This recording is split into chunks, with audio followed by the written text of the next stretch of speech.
What I'm going to be using today to do the sugar sheet technique on wafer paper, we're going to be using some paper potion to soften it up a little bit. And we're going to do different methods. One method is going to be with the sparkling sugar. I like to use diamond dust as well. It gives a sparkle. And here is some regular granulated sugar that I have colored using Americolor turquoise.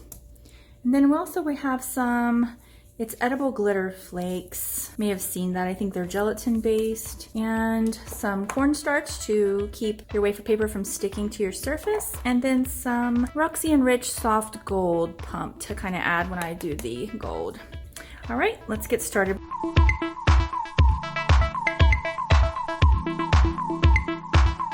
We're gonna start with white. So what I do is you take your paper potion, and I like to lightly mist both sides. And then what I do is I cornstarch where I'm gonna lay it back down just so it doesn't stick while it's drying. And so I'm gonna put a little more on the part where I'm gonna be using. Just mist it. You wanna make sure you get it all, not too much, but you wanna really saturate it. And then I'm taking my sparkling sugar and I'm going to just sprinkle it all over it. I'll leave an edge here for just demonstration purposes so I can pick it back up. All right, I like to just push real hard to make sure it sticks. The sparkling sugar is larger than regular sugar, so the heavier something is, it doesn't want to stick as well. So you may want to rub it, but just do that for now. And I will show you after we do the next two techniques. We'll lift it out and I'll let you see it before it completely dries. Okay, for this next one, I'm going to do two sides. On one side, I'm going to do the regular granulated sugar, and on the other side, I'm going to use the gelatin. Okay, so once again, cornstarch your area.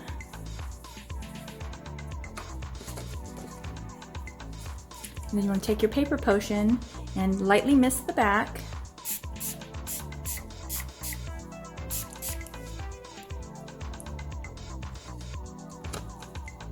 And then heavily mist the front. I'm doing this off screen only so that I don't get my work surface really wet. Okay. So on the right, I'm going to do the granulated sugar. Just push that down, make sure it's there before we quickly go to the other side. This will dry very quickly, and we want to make sure we can get it all stuck first. Okay, so for the granulated sugar, you can rub it in like this, just push, get it all in there. You don't need to do much for the gelatin. It sticks pretty good on its own. I'm gonna move this to the side. Okay, just to show you quickly, be very gentle when you're pulling it up. And you may wanna wait till it dries a little more, but I just wanted you guys to get an idea of what it looks like and how beautiful it is. Still really fragile, and it can rip easily while it's wet, so just be very gentle with it. Just move your sugar back out, lay it across it, and it's really pretty. And at this point, once I've gotten the excess off, I'll take my diamond dust and just kind of get it on there while it's still wet. That way you can see the sparkle. Diamond dust is the best. Okay, so I want to show you up close if you can see the sparkle. You can also tap off the extra, but just be very careful while it's still wet. And this, you just kind of set this to dry. It dries after a few hours. It doesn't take that long. I would just keep checking it. Depends on how much you sprayed. And then now I want to show you the others. See how pretty the gelatin sticks. It sticks so easily. So just lifting it up for you so you can see. Shaking it off. And here you have your granulated sugar and your gelatin glitter. This gives you different technique. This is really sparkly. And with the paper potion, once it dries, it's still gonna be flexible, which is amazing, which is why we like to use it. Here is another one that I've done like 2 days ago. You see how flexible this is? It's amazing. I've handled it a lot, so did both sides. And then you can apply this to a cake. If you have fondant covered cake, you can use piping gel to apply it.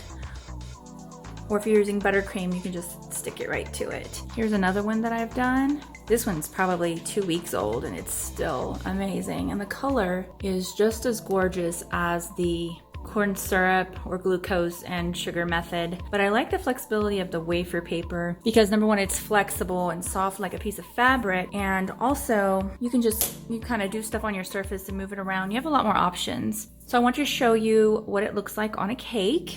Here is just a styrofoam dummy cake that I've covered in fondant. Here is the turquoise, and here is one with the gelatin. And here is the actual sugar sheet. Just so you can see, very similar in texture, just gorgeous. And then I also want to show you some other color variations that I've also done, just in experimenting. Here is some gold sanding sugar. And again, paper potion was used on all of these to maintain the flexibility so that you could wrap it later. Here's the gold. Purple granulated sugar. Pink granulated sugar. White. And here I was just sampling out a lot of different colors of sugar. Something I did with my sugar to color it faster was just use my food processor, put some in there with some color, hit the button, within a few seconds it was completely colored. And here is the white gelatin. I like the white too, it looks really snowy. And then I had some red, so I just tried that out as well. So there you have it. This is an alternative to the sugar and glucose method of the sugar sheet technique. A lot of different options and things you can do with it, and also another great use for our beloved wafer paper. Here's a picture of the cake that I finished with wafer paper sugar sheet technique. As you can see, you can still do the edges just like the other method.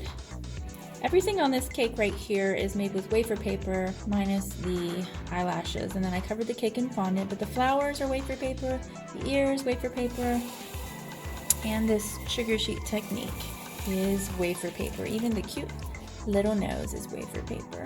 So if you have any questions regarding this new technique at all, feel free to send me a message on Facebook at Sweet Nieces or on Instagram at sweetnieces_cakes. And if you prefer to email me, you can email me at sweetnieces.cakes@gmail.com. Have fun with this and let me know what you think or if you have any questions. Take care.